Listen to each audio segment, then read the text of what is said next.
dia, garotada do 7º ano, garotada esperta. Vocês estavam numa aula aí de educação física sobre breaking, hip hop, muita agitação. Então agora vamos parar, respirar, pega um copo d'água, ajeita aí o seu material na mesa que você está estudando, respire fundo para que nós possamos estudar nesta manhã geografia. E bom dia também aos professores guerreiros e parceiros que já estão comigo aqui no chatinho, estimulando essa garotada a continuar estudando. Claro, já vamos aí então já preparar vocês para a aula, colocando na tela o tema da aula de hoje. Povos originários e comunidades tradicionais. Quem irá ministrar a aula para vocês e preste muita atenção na aula de hoje será o professor Antônio Russo. Bom dia, professor Antônio. Bom dia, Carlos. Bom dia aos alunos do 7º ano. Bom dia também aos professores e a todos aí que irão acompanhar a mais essa aula aqui, que vai ser uma retomada, né, que é uma habilidade do 6º ano que o professor Carlos vai falar para vocês aí. Vamos lá, galerinha. Vamos ver aí a habilidade de hoje na tela. Analisar e comparar modificações de paisagens por diferentes tipos de sociedades, com destaque para os povos originários e comunidades tradicionais em diferentes lugares. A unidade temática será o sujeito e o seu lugar no mundo, e o objeto de conhecimento, a identidade sociocultural. Legal? E se você quer saber aí qual é a maior comunidade quilombola do Brasil e quais são suas tradições, fique aí prestando bem atenção no vídeo. São mais de 2 famílias quilombolas em todo o país. E a equipe de reportagem da redação da NBR foi conhecer uma comunidade em Cavalcante, município de Goiás, a 300 quilômetros de Brasília, e mostra para você os Calungas.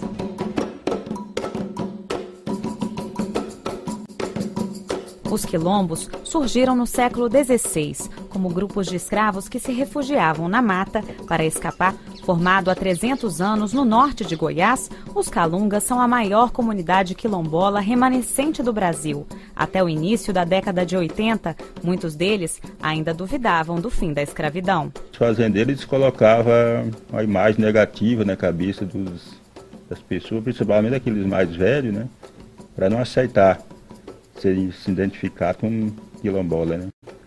Que ia voltar à escravidão e tal. Nos últimos 30 anos, o quilombo sofreu transformações. As cabanas de palha foram dando lugar às casas de alvenaria, mas ainda há o que melhorar. O Quilombo Calunga abriga mais de 8.000 pessoas. Metade das famílias recebem o Bolsa Família, mas muitos ainda estão em situação de extrema pobreza. O artesanato e a tecelagem são fontes de renda para as mulheres da região. Não é só aqui, essa tecelagem está em todo o sítio histórico. O Calunga está sendo reativado, a tecelagem. Tradicionalmente, os calungas plantavam para o próprio consumo. Hoje, esses alimentos são vendidos para a Companhia Nacional de Abastecimento, a CONAB. Em seguida, eles são transformados em merenda escolar. Antes da gente ter essas oportunidades, a gente já produzia, né? Mas era mais pouco, porque a gente não tinha quem comprava o excedente. E hoje, além da gente come, né, uma coisa puro, e o excedente a gente está vendendo e colocando um dinheirinho no bolso para comprar um sapato, comprar uma roupa, comprar um remédio até.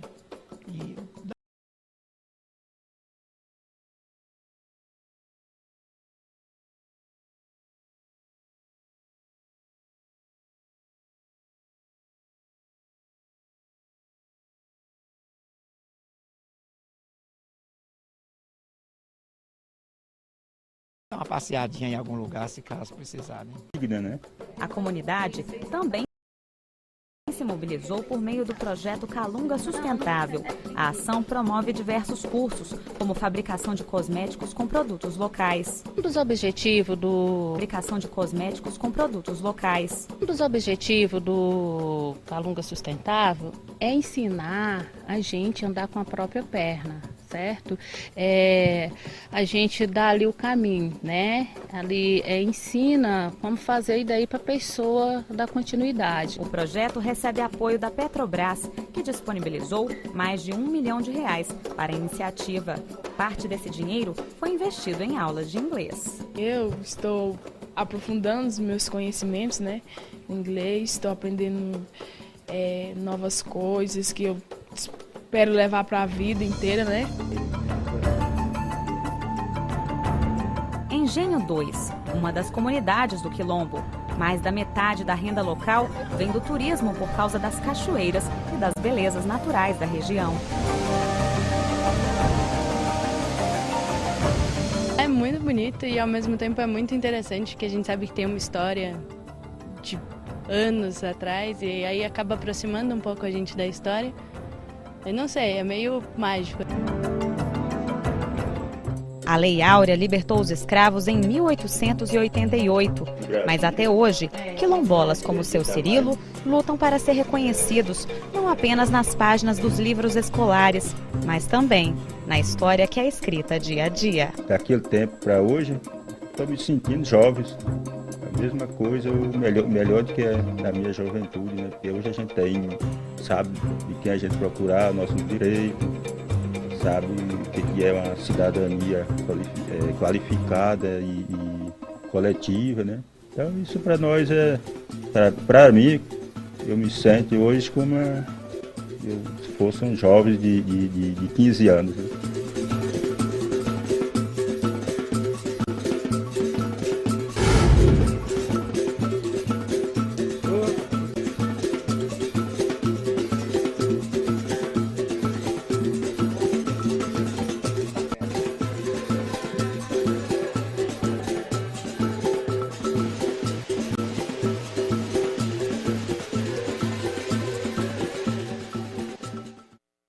Isso aí, né? E a gente, né, percebeu, né, Carlos, a consciência, né, do presidente aí da associação, né, do quilombola aí, né, da consciência política, né, dos direitos, né, e principalmente deixar bem claro, né, podemos, né, estar junto aí com o futuro, né, modificando, mas sem alterando a cultura quilombola. Isso é interessante o que ele falou, né? Muito legal mesmo. E algo que eu percebi no vídeo, professor Antônio, foi o cuidado com a terra. Exatamente. O cuidado com a terra. Ou seja, você percebe ali que você tem diversos problemas sociais, você tem uma luta histórica dessas comunidades por direitos, você tem um avançar da consciência sobre os seus próprios direitos, e você vê que a felicidade deles é plantar, é viver, é colher, é ter ali, como o rapaz falou lá, aquela renda para poder vestir, viajar, aproveitar, ou seja, dignidade, não é verdade, professor? Exatamente. E, logicamente, né, os povos e comunidades tradicionais, eles têm, né, uma lei por detrás deles para preservar, né, a originalidade deles e a cultura deles. Então vamos aí acompanhar na tela. Então nós temos aí o decreto 6.040 de 2007, que fala: grupos culturalmente diferenciados e que se reconhecem como tais, possuem formas próprias de organização social e ocupam e usam territórios e recursos naturais como condição para sua reprodução cultural, social, religiosa, ancestral e econômica, utilizando conhecimentos, inovações e práticas gerados e transmitidos pela tradição. Então, nós temos aí um decreto, né, que favorece, né, principalmente essa questão de terra, né, a manutenção, né, essa questão de passar de pai para filho, né, como se costuma fazer nessas culturas tradicionais que nós temos aqui no Brasil. Tá certo? Vamos dar mais uma olhada aí na tela sobre o decreto. Espaços necessários à reprodução cultural, social e econômica dos povos e comunidades tradicionais, sejam eles utilizados de forma permanente ou temporária. Então é importante retratar isso, né? De forma permanente ou temporária, a utilização da terra, né? Como o professor Carlos falou, né? No vídeo mostrou bem claro, né? Que a necessidade do uso da terra é de suma importância para essas comunidades tradicionais que nós estudamos aqui, né, no Centro de Mídias e que vocês estudam aí também na escola. Vamos lá para a próxima tela. Ele vai falar aí sobre os quilombos.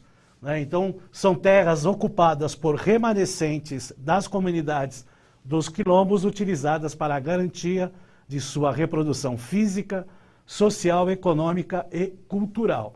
No artigo 2º do Decreto 4.887 de 2003, remanescentes das comunidades dos quilombos, os grupos étnicos raciais, têm a trajetória histórica, a ancestralidade negra e é relacionado à resistência e à opressão histórica, que até o professor Carlos também citou aí como referência.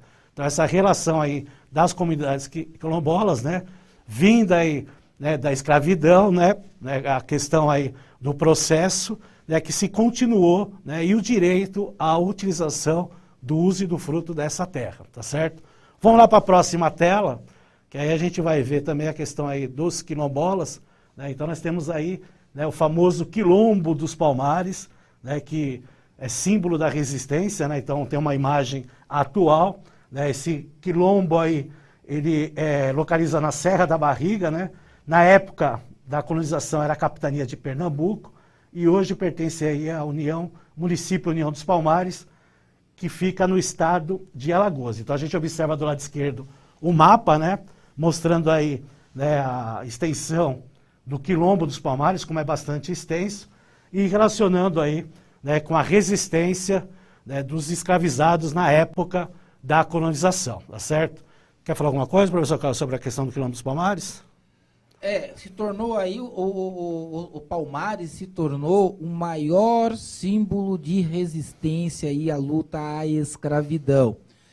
Na aula de geografia, né, é uma revisão hoje, mas nós, professor Antônio, já estamos dando um spoiler aí das aulas de história do 7º ano, do 3º bimestre, que nós daremos muita ênfase a essa questão da escravidão e da luta do escravizado, e das lutas históricas dos descendentes, aí, dos afrodescendentes. Então, o Quilombo é uma comunidade, mas foi uma comunidade que se organizou através da luta de resistência, ou seja, a liberdade, a luta pela liberdade. Exatamente. Nada mais justo do que manter, né, as famílias, né, vindo aí dos ancestrais, que mantiveram essa terra aí. Então, nada melhor do que, através de uma lei, né, ter essa obrigatoriedade do Estado e manter essas terras com os próprios donos dessas terras aí. E por falar nessa questão de comunidades, quilombolas, da distribuição das terras nos países, vamos ver aí um mapa mostrando aí a distribuição das comunidades quilombolas. Então, certificadas são em torno de 2.600 quilombos. Tem a certificação aí da Fundação Palmares. Então, a concentração maior está no estado da Bahia e do Maranhão, que tem lá mais de 500 comunidades aí quilombolas, né? Tem o estado de Minas Gerais e o estado do Pará, que vem logo em seguida. Nós temos também no estado de São Paulo, nós temos em Mato Grosso, nós temos no Rio Grande do Sul, nós temos em todos os estados brasileiros. Alguns aí, principalmente na região norte, na região amazônica, né, já não tem uma quantidade maior, mas tem comunidades lá. Então as cores mais claras, né, o verde mais claro, tem relação aí com 0 a 8 comunidades quilombolas, né? Então, né, bem retratado esse mapa, né, mostrando a quantidade de quilombolas que nós temos no Brasil e a distribuição.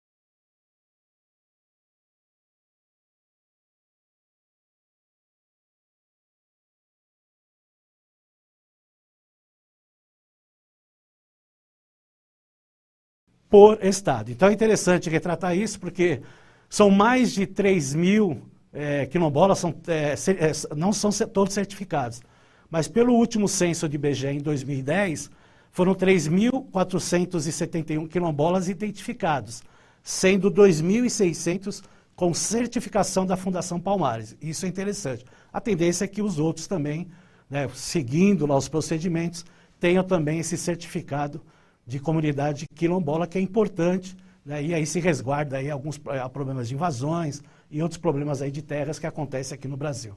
Vamos lá para a próxima tela.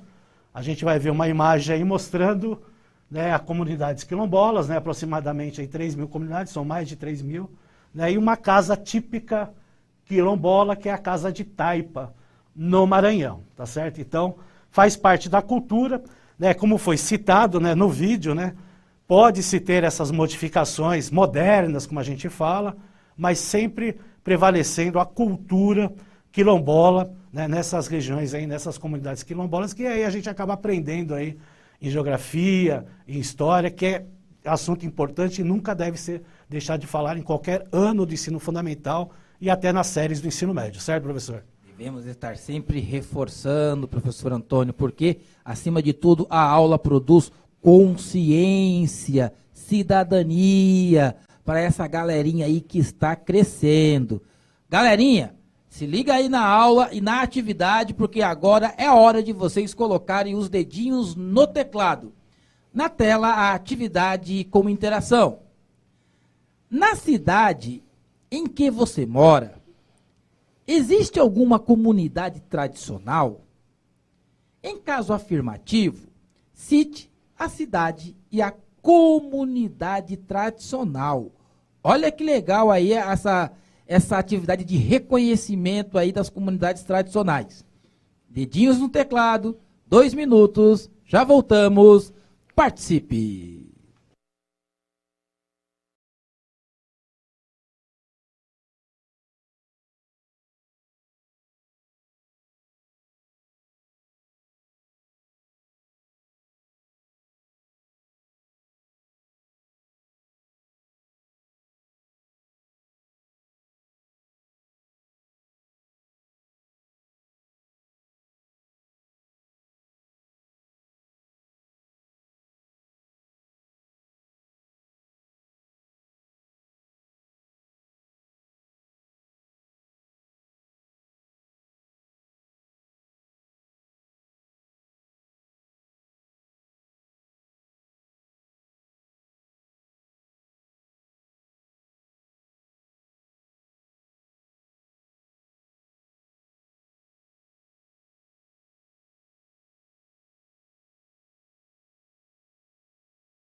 Voltamos para a interação. Professor Antônio, o professor Alexandre traz aqui a resposta dos seus estudantes, falando aqui das comunidades indígenas do Pico do Jaraguá. Outras respostas também, professora Jocely traz a ideia, comunidade de Cafundó, em Sorocaba. Mais uma resposta aqui, prof, vamos pegar. Quilombo Guará, no Tamandaré, e tem muitos outros lugares aqui, Quilombo do Carmo, em São Roque, Cangumê, em Itaoca, e Porto Velho, em Iporangá. Então tem diversas comunidades tradicionais que estão sendo colocadas aqui, prof, e tem bastante mesmo, hein? É isso aí, então a gente vê, né, no estado de São Paulo, diversas comunidades em diversos municípios que nós temos aqui, são 645 municípios no estado de São Paulo, né, distribuídos aí no território, e aí nós temos as comunidades tradicionais nesses municípios aí, inclusive na cidade de São Paulo, como foi citado aí no Jaraguá. Vamos lá para a próxima tela, que aí a gente vai ver os indígenas agora. Então, o mapa da distribuição da população indígena por estado. Né? Pelo último censo demográfico do IBGE em 2010, 896.917 se declararam aí indígenas do Brasil, tá certo? O estado do Amazonas, como a gente vê aí com um verde mais escuro, né, que fica na região norte, possui a maior população autodeclarada, com 168,7 mil. Já o estado do Rio Grande do Norte, no Nordeste, tem a menor população autodeclarada indígena, em torno de 2.500. No nosso estado, aqui no estado de São Paulo, nós temos aproximadamente 41.794 pessoas que se autodeclararam indígenas. Então, vejo aí que, né, diferentemente do que a gente viu aí nas comunidades quilombolas, né, o Amazonas aí acaba se destacando aí nas comunidades indígenas, mas como a gente fala, né, tanto comunidades quilombolas como comunidades indígenas distribuídos aí em todo o nosso país. Vamos para a próxima tela, que a gente vai ver mais aí uma outra informação sobre as terras indígenas e território indígena. Terra indígena trata-se do processo político-jurídico conduzido sobre a égide do Estado, isso é, que é o Estado que proclama, na qual gera no final a figura conhecida como terra indígena, TI, um espaço físico pertencente à União e de usufruto dos povos indígenas. Quando fala a questão aí do usufruto, é a utilização, né? Então, enquanto eles estão lá, é de direito eles utilizarem essa terra. Por isso que a gente fala a questão aí do usufruto. Vamos continuar aí na próxima. Território indígena remete à construção e à vivência culturalmente variável da relação entre uma sociedade indígena específica e sua base territorial. Diz respeito ao espaço físico, mas vai muito além deste, envolvendo elementos míticos, simbólicos, religiosos, subsistência, entre outros, centrais às concepções culturais e cosmológicas próprias destes povos. Então, além da relação física do espaço, territorial, por isso da questão do território, tem a relação cultural e tem a relação de sobrevivência também, da importância da terra para os indígenas. Vamos lá para a próxima, que tem outra modalidade. Né, nos termos da legislação vigente da Constituição Federal 6.001/73, 73 é o ano de 1973, Estatuto do Índio, decreto 1775/ano de 1996, as terras indígenas podem ser classificadas nas seguintes modalidades. Terras indígenas tradicionalmente ocupadas são aquelas de que se trata o artigo 231 da Constituição Federal de 1988, direito originário dos povos indígenas, cujo processo de demarcação é disciplinado pelo decreto 1775/1996. Olha que interessante, direitos originários dos povos. São, né, nada mais do que a população originária, o que nós chamamos de autóctones, povos da própria terra. Então, eles estavam já aqui. Então, são os povos originários. Vamos lá para a próxima tela. A gente vai ver aí também a questão aí, de acordo com a Constituição Federal vigente, os povos indígenas detêm o direito originário e usufruto exclusivo sobre as terras que tradicionalmente ocupam. As fases do procedimento demarcatório das terras tradicionalmente ocupadas, abaixo descritas, são definidas por decreto da Presidência da República e atualmente consiste em estudo delimitado, né, que são as delimitações, né, a demarcação aí das terras, as declaradas, as homologadas, quando são assinadas, e as regularizadas, que aí sim, oficialmente sendo utilizadas. Então é interessante retratar isso. Então passa por esses 5 procedimentos até a formação, né, dessas terras aí, pertencentes aí, por usufruto para os indígenas. Vamos lá para a próxima tela, que aí a gente vai ver comunidades quebradeiras de coco babaçu, né? Vamos ver uma outra comunidade tradicional, localizada no Pará, Tocantins, Maranhão e Piauí. As atividades é a coleta de coco do babaçu, que aí beneficia óleo, sabão, farinha, coleta de alimentos na mata, roçado e criação de pequenos animais. Lutam pelo livre acesso aos babaçuais, tem a ameaça do cercamento do território por fazendeiros e grileiros e avanço do agronegócio e se organizam através de associação, cooperativas, entre outros, que é importante retratar isso aí. Vamos lá já para a próxima tela, que já está terminando a aula. Vamos lá, já vá para ver os ribeirinhos, né, que ficam na região amazônica, né, próxima aí dos rios, por isso essa denominação. Né, eles utilizam muito a questão do ciclo do rio, por isso é que eles têm, né, essas casas aí com parafitas, né, para se proteger das cheias dos rios. Né, então depende aí do clima amazônico, que tem 2 estações bem definidas. Então eles estão aí à margem dos rios, igarapés, igapós e lagos das florestas. E sobrevivem, logicamente, né, vivendo aí da pesca, principalmente aí dos rios. Rapidamente já para a próxima tela, que aí para aparecer o último, aí são os caiçaras, que vivem aí nos litorais, principalmente na região sul e sudeste, uma miscigenação entre brancos, negros e indígenas. Tá certo, pessoal? Infelizmente a aula já acabou, né? Depois vocês trabalhem aí um Saiba Mais, aí rapidinho printem a tela, tá certo? Aí para ver aí a questão dos mapas temáticos e estudar mais sobre essas questões de comunidades tradicionais. Quero agradecer a todos aí pela participação do chat, pela convivência aí com mais uma aula aí de geografia. Um forte abraço, obrigado, professor Carlos, por mais essa parceria aí. Valeu, galerinha. Finalizou. Até a próxima aula. Tchau.